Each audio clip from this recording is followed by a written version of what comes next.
I am so mad, you guys. So mad.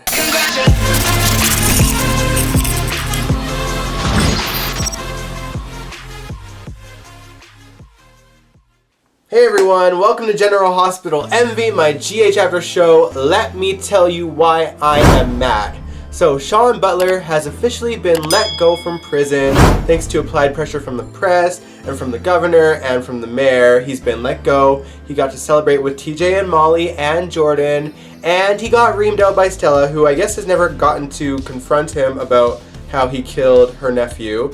Hopefully she can find some peace like she did with Jordan and move on, because that woman was about to give herself a heart attack in that argument. Anyway, obviously Sean is determined to find out who actually shot Hayden, so he hires Sam, who is more than happy to help him do so. But here's the thing.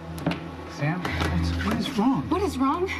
You tried to kill Hayden and keep her quiet about Jason? You don't understand. No, you don't understand. You Keep your hands off of Calm me. down. I have given you the benefit of every doubt. You ruin lives. You don't care about anyone but yourself. You would kill to get what you want. Sam already knows, and the writers forgot. I am so livid. I mean, I guess it could be worse. I mean, someone that's close to the police commissioner could know. Who the hell do you think you are? I'm the man that knows enough to put you in prison for attempted murder. And like I said, I got proof you had Hayden shot. I mean, at least the mayor doesn't know. Hayden knew the truth, and you wanted to find a way to silence her.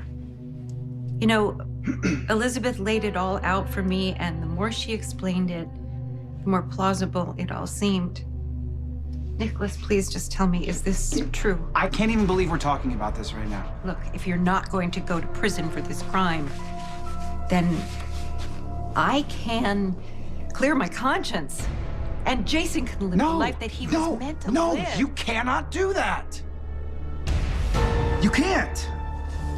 I mean, it would be one thing if this storyline happened like 20 years ago, but this storyline happened like a few years ago. These scenes that I showed you were from 2015 and 2016. It's been 5 to 6 years. Surely at some point it had to occur to the writers to maybe look into the details of the storyline, and I mean, it's not like it's hard. It's there on YouTube, and they're working for General Hospital. They have the catalog themselves. I honestly find it hard to believe that they didn't look into this. I feel like they just don't care about the viewers that have watched for more than a couple of years. Either that, or they think that we have the memory of the fish. But let me tell you something. I've talked to fans who have watched since 1963 that remember vivid details from 1963. And they're pushing like 80 years old at this point. And even if soap fans didn't have a good memory, honestly, because of YouTube, you could just look things up. It took me a few seconds just to find that stuff. If not YouTube, they could look it up on General Hospital Wikipedia pages and history pages. There is so many sources that they can look into to find things out. And it's all really super easy for anyone to access, including the writers of the show. Oh, by the way, I should mention that Alexis is not out of jail. She's going to finish her time, but she was moved from Pentonville to a prison that seems like a spa in comparison. The only problem is Ryan Chamberlain is also there, and in a way it's kind of like Alexis has gone full circle, because when she first came on, she was representing Kevin, who was being stalked by Ryan Chamberlain. Want to know how I know that, even though I wasn't watching back then? A GH fan with a memory actually told me. Wild concept. Honestly, I did not want to do this show today. That's how frustrated I am. And honestly, I think I'm going to keep it brief because of that, because I just need a moment. So instead of going over kind of everything, I will talk about the highlights and the things that you need to know, okay? And that means we're not going to talk about Sunny and Nina. The only thing that you need to know from that is that Nina is going to flip the bill for Lenny, okay? Moving on. Let's talk about the things that made me smile. Britt and Spencer reunited. I gotta say, I actually really adored their relationship back when Spencer was a boy, and it's super weird to see him like all grown up and taller than she is and having them interact, but I really loved their interactions. Spencer did try to manipulate Britt and Nicholas into being alone together and trying to parent trap them back together, and then he had the audacity to get mad at Trina for doing the same thing for Nicholas and Ava. The hypocrisy. He even put her on blast to Nicholas and Ava and told her exactly what she was doing. And then Trina, my girl, clapped back and reminded him that she knows things that he doesn't want Nicholas to know.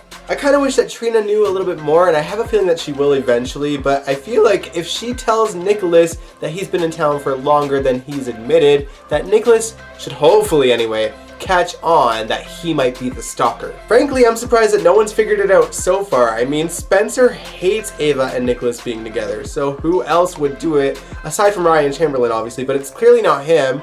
Spencer is the perfect candidate. Who else knows the house and where Nicholas might be staying at all times? But whatever, I digress. The Savoy had their grand opening this week, and Terry convinced Portia to go to it after having a heart-to-heart about Portia's feelings for Curtis. And I gotta say, Terry, I'm enjoying her having these moments on screen and just like kind of being involved a lot more in the show lately. She looked absolutely drop dead gorgeous at the Savoy, and she seemed to have a bit of a flirtation with the bartender that Curtis hired. She seemed really interested in Terry. I'm down to see it. What do you guys think? Let me know in the comments below. As for Portia, she and Curtis talked about their feelings and it ended in a kiss that Jordan witnessed just after Stella convinced her to maybe try and fight for her marriage, and Jordan was obviously very heartbroken by that. Man, if Stella would just butt out, things would just be less dramatic for that whole family. I still love Stella, but I can't deny that she's not nosy. Back to Terry for a second. She and Britt are still competing for the chief of staff position, and they are both trying to get people to back them. Britt actually convinced Austin to back her, while Terry, of course, has the backing of Portia and Finn and Elizabeth. Monica has seemed to make a decision on who the chief of staff position will go to, and I have a feeling it might not be either of them. For some reason, I suspect that she might actually give it to Austin, and I know that she doesn't seem to like him, but I feel like maybe there was a deal made with Monica and Austin. That's just my guess. I could be very wrong, but I guess we'll find out Monday anyway. Speaking of Monica, she and Jason had some really good scenes this week that I really enjoyed. I love that Jason actually seems very concerned with how Monica feels about her and Carly getting married. Their relationship as mother and son has come such a long way, especially when you look back at the mid-2000s. They had a really good conversation about what happened between Jason and Carly and AJ back in the day when it came to Michael, and Jason actually admitted that AJ, Carly, and Jason all made mistakes, and that AJ wasn't the right for wanting to have a relationship with his son, but just that the way he went about it was wrong. But like he said, mistakes were made everywhere, and I appreciated that Jason understands that. He doesn't seem to paint AJ as a monster as much as Carly does. Suffice to say, at the end of the conversation, Monica once again gave her blessing to Jason and said that she won't ever get along with Carly, but she feels like the feeling is very mutual. But they do have in common their love for Jason and Michael, so with that said, Monica gave her blessing again. Here's something that I think we've all been waiting for. There's some actual movement in the Peter storyline. So Anna and Valentine, they tracked down the pilot that was supposed to pick Peter up, and he explains that he didn't get permission to land on the hospital roof, and that when he was flying around, there was another man on the roof with Peter, and it didn't take Anna very long to figure out that maybe the guy that was on the roof with Peter wasn't an ally of Peter's, but an enemy. And after that, it didn't take her long to figure out that the description of the guy matched Finn's description. So she's realizing that Finn might have actually done something to Peter. On top of that, Jason overheard Elizabeth and Finn in the park discussing Peter, and he's figured out that Finn most likely murdered him as well. He even confronts Elizabeth afterwards and says that he is willing to help her, but she's got to be honest with him about what happened. And truthfully, I think that she will actually tell him. By the way, before that, we got some really cute scenes of Elizabeth and Finn in the park with Violet while she was playing softball. That girl is so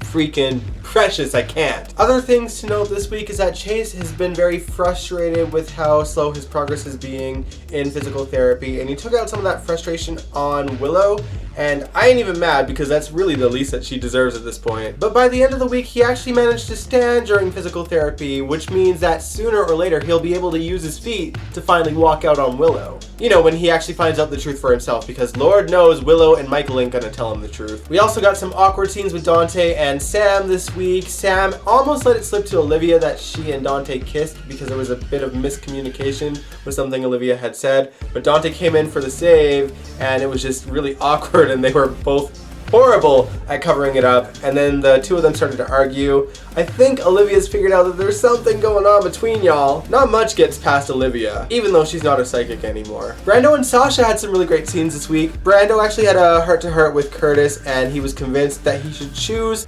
Sasha over working for Jason, and he does so, and it's a really cute moment, and then Gladys walks in and ruins it. I'm actually really scared that she's going to do something to Sasha. There is no telling what that woman is capable of. And with that, I'm going to end things here. Hopefully by next week I'll be a little less pressed about the writer's incompetence. I mean, you know, it's not like the first time that they've messed up horribly like this. I wish it wasn't a regular occurrence though. Just a heads up for GHMV React fans that watch every Wednesday, I'm actually going to do the show Thursday instead because I have a prior engagement this Wednesday. So stay tuned. We're going to look at Luke and Laura scenes on Thursday to end Super Couples Month. What better way to end it with the #1 super couple, of course, Luke and Laura. Got some exciting scenes to watch. I'm looking forward to it. But yeah, let me know what you guys think about the writer's big mistake with the storyline. Hopefully they can rectify it somehow because I feel like a lot of people are aware that Sam knew and that Laura knew and that Curtis knew because it wasn't that long ago. Also, let me know what you thought about the rest of the show this week.